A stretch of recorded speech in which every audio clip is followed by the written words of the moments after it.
Shabbat Shalom, everyone. Good Shabbos. As you can see, I'm standing in front of our giving tree. This is for our holiday gift drive. And what you do is you pick one of these messages in the envelope, and it tells you what is needed by a family. These are actual needs. So this is for a family that needs gloves and scarves because they have nothing to keep them warm during the winter, which is approaching.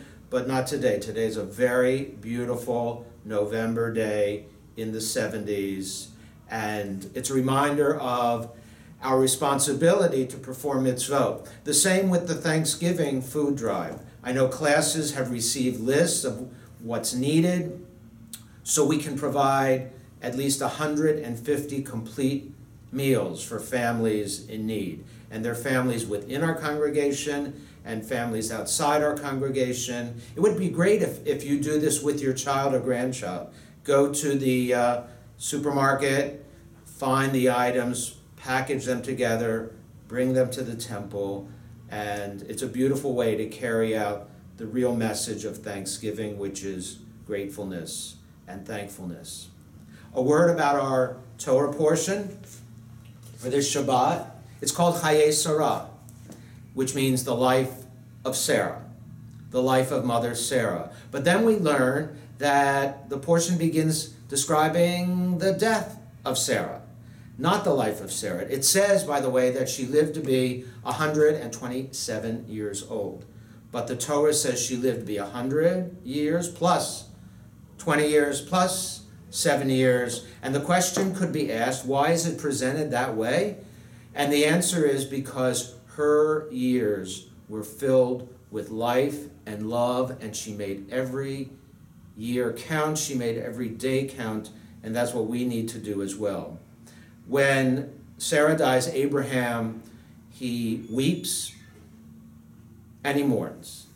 And later, for Jewish ritual, the weeping will become Shiva, and the mourning will become 30 days of mourning, Shloshim. But in this portion, Abraham now needs to bury his wife. And he's a resident alien living among the Hittites. And so he goes to Ephron the Hittite and he says, I own no land, but my dear wife has died. And Ephron says, Abraham, you and your family, you are so honored and revered here. Whatever you need, we will give you. We will give you the burial site. But Abraham insists, no, I don't want a gift. I want to buy it. I want to purchase it. And Ephron says, no. We want to give this as a gift to you. And they go back and forth, and finally Abraham does pay full price. Actually, more than full price, because Abraham pays 400 talents of silver shekels, and it's determined that this was probably only worth 17.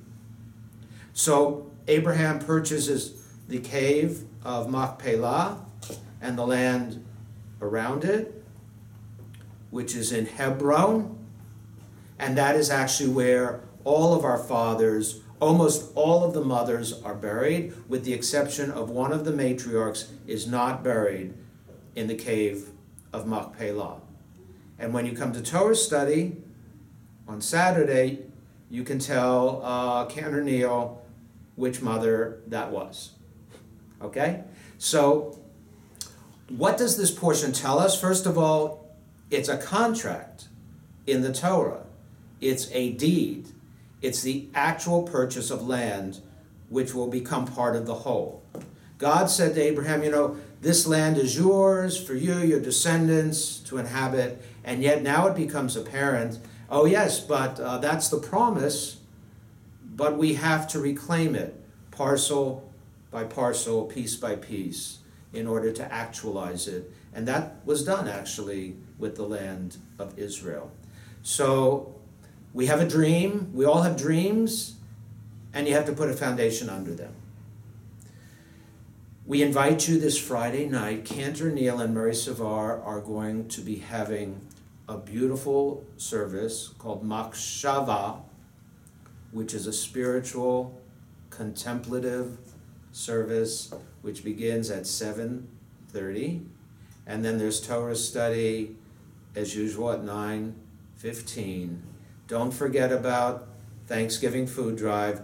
Please remember about holiday gift drive. And finally, remember to complete the TE survey, fill it out, and we appreciate all of your efforts. Shabbat Shalom.